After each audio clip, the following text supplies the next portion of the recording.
On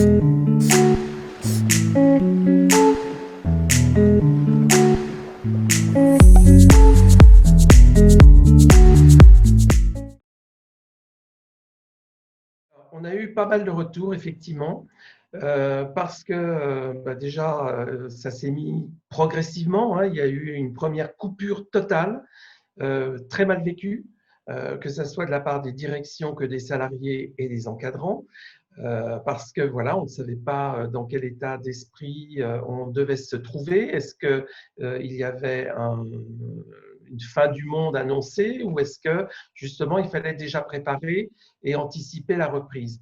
Alors, il y a eu pas mal de choses qui ont aidé à cette anticipation, et beaucoup d'entreprises, et les grandes entreprises forcément, hein, par rapport aux plus petites, avaient les moyens nécessaires de mettre tout ça en œuvre. Et donc, durant cette pandémie, les encadrants ont eu une multiplicité de salariés en phase 2.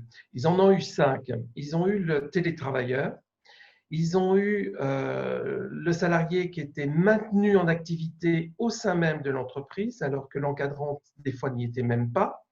Ils ont eu la personne qui a été en activité partielle, hein. Les salariés qui ont été arrêtés pour garde d'enfants, puisque les écoles étaient fermées. Et puis, en fait, également, le salarié vulnérable qui s'est retranché automatiquement chez lui.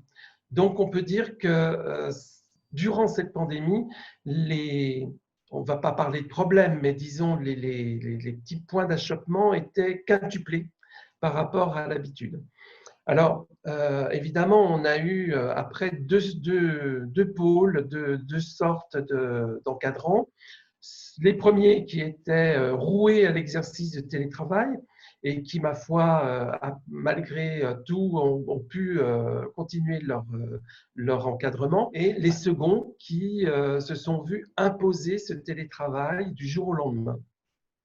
Alors forcément, ceux-là n'avaient pas forcément un matériel adapté, n'avaient pas forcément au sein de leur domicile un endroit où ils pouvaient être seuls et en plénitude d'un climat serein et confidentiel. Et donc, les difficultés ont été assez nombreuses.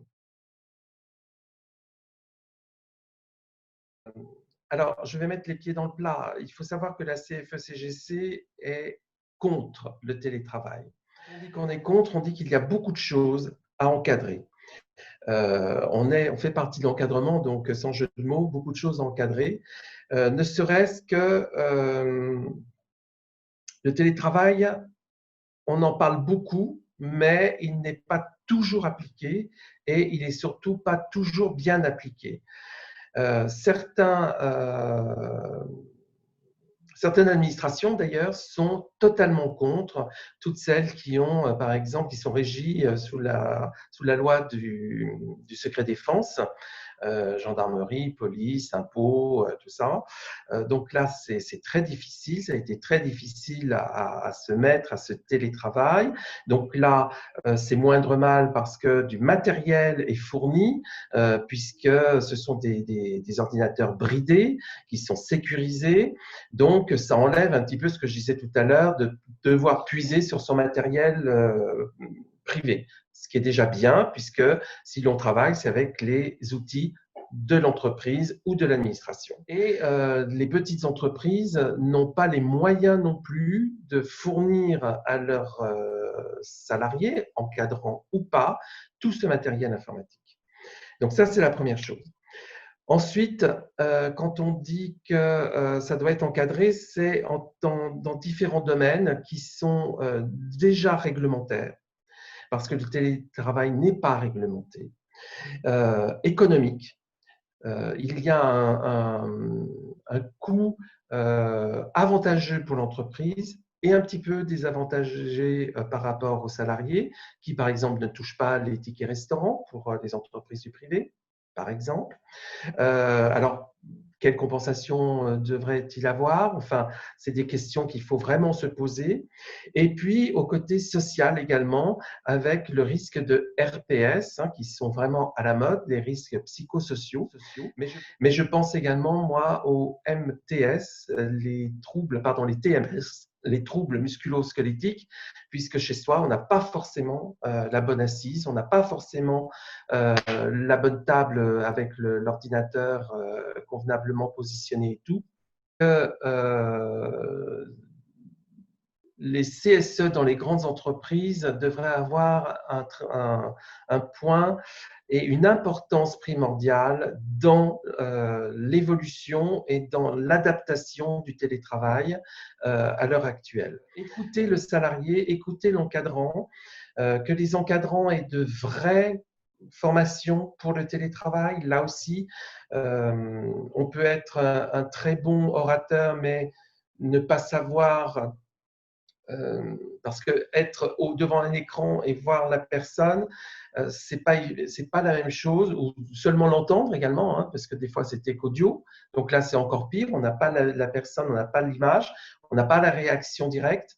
Donc tout ça s'apprend. Il faut que les encadrants, comme je te disais, fassent preuve d'empathie, c'est-à-dire qu'on apprendre à écouter dans la vigilance continue lors du télétravail pour percevoir la moindre réaction, le moindre souffle, si c'est en audio, se dire « Ah, là, ça coince.